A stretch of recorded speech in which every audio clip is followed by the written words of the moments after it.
और चीनी विदेश मंत्रालय की अमेरिका को नई धमकी सामने आई है। नैन्सी की यात्रा से चीन अमेरिका संबंधों पर पड़ेगा गंभीर असर, इसके पूरे आसार नजर आ रहे हैं। ताइवान पर अलगाववादी ताकतों को बढ़ावा देने का आरोप लगाया गया है। चीन की सीसीटीवी के हवाले से यह बड़ी खबर सामने आ रही है। नैन्सी पेलोसी की चीन यात्रा से बौखलाया हुआ है। ताइवान यात्रा से चीन लगातार हम देख रहे हैं बौखलाया हुआ है और बौखलाहट में कैसे कैसे भड़काऊ बयान दिए जा रहे हैं, ये आप देखिए।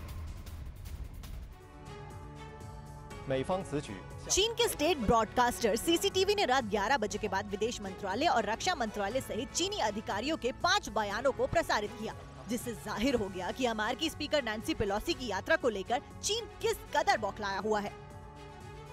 चीनी विदेश मंत्रालय के एक बयान में कहा गया कि पेलोसी ने चीन के लगातार विरोध और गंभीर प्रतिनिधित्व। किसानों की सफलता के लिए 500 किसान आपको सिखाएंगे और पढ़ाएंगे सफलता का पाठ। फ्रीडम ऐप को अभी डाउनलोड कीजिए। की अवहेलना करते हुए यात्रा की है।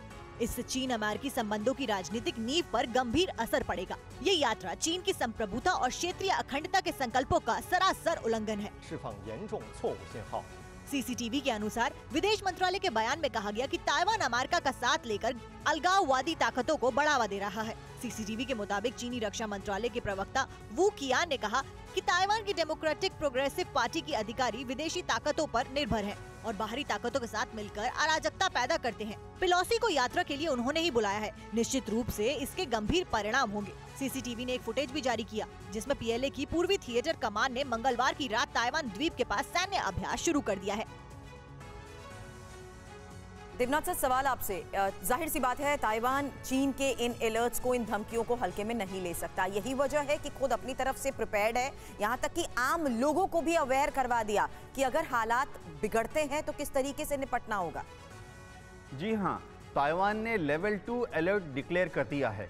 देखिए, एस्केलेशन मैट्रिक्स में लेवल 2 अलर्ट का मतलब है कि एनिमी अटैक इज इमिनेंट।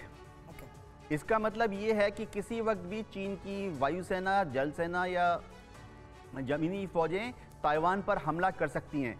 इसीलिए आपने देखा होगा कि ताइवान की जो होम डिफेंस फोर्सेस हैं वो तुरंत इस एक्शन मोड में आ गई हैं कि अगर चीन हमला करे तो सबसे पहले ताइवान की जो आम नागरिक हैं वो सेल्फ डिफेंस में किस तरह से शेल्टर लें, क्योंकि अगर आम नागरिक चीनी हमले के बदौलत बड़ी संख्या में हताहत हुए तो इंटरनल एक क्राइसिस जनरेट हो जाएगा। उसके बाद दूसरी चीज़ ये है कि अपना इंटरनल डैमेज कम से कम करने के बाद अब ताइवान की फौजों को चीनी फौजों पर हमला करना है। इसके लिए ताइवान की जो फौजें हैं वह फुल अलर्ट पे हैं।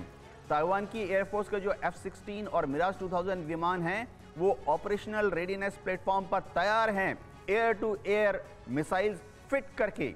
यानी अगर चीनी वायुसेना ने ताइवान स्ट्रेट के ऊपर मेडियन लाइन क्रॉस करके अगर वो ताइवान की तरफ बढ़ें, मेन लैंड की तरफ बढ़ें या ताइपे की तरफ बढ़ें, तो यह F-16 और मिराज 2000 एयरबॉर्न हो जाएंगे और चीन के जो लड़ाकू जहाज हैं जैसे कि J-20 उनको एयर टू एयर बैटल के लिए चैलेंज करेंगे। ये बहुत ही गंभीर शुरुआत होगी, लेकिन मेरा ये मानना है कि उस हद तक अभी फिलहाल बात नहीं जाएगी, क्योंकि चीन भी जानता है कि और कुछ ही घंटों के अंदर नैन्सी पेलोसी ताइवान की सीमा से बाहर निकलकर जापान और साउथ कोरिया चली जाएंगी। यानी अगले 24 घंटे में ही हम एक कूलिंग डाउन इफेक्ट देखेंगे। यही सबसे बड़ा सवाल है यूके देवनाथ साहब कि कूलिंग डाउन इफेक्ट हम आने वाले वक्त में देखने जा रहे हैं या फिर नैन्सी पेलोसी के ताइपे दौरे को लेकर चीन ने जो धमकियां दी थी उस पर चीन अमल करता हुआ नजर आएगा। किसानों की सफलता के लिए 500 किसान आपको सिखाएंगे और पढ़ाएंगे सफलता का पाठ। फ्रीडम ऐप को अभी डाउनलोड कीजिए।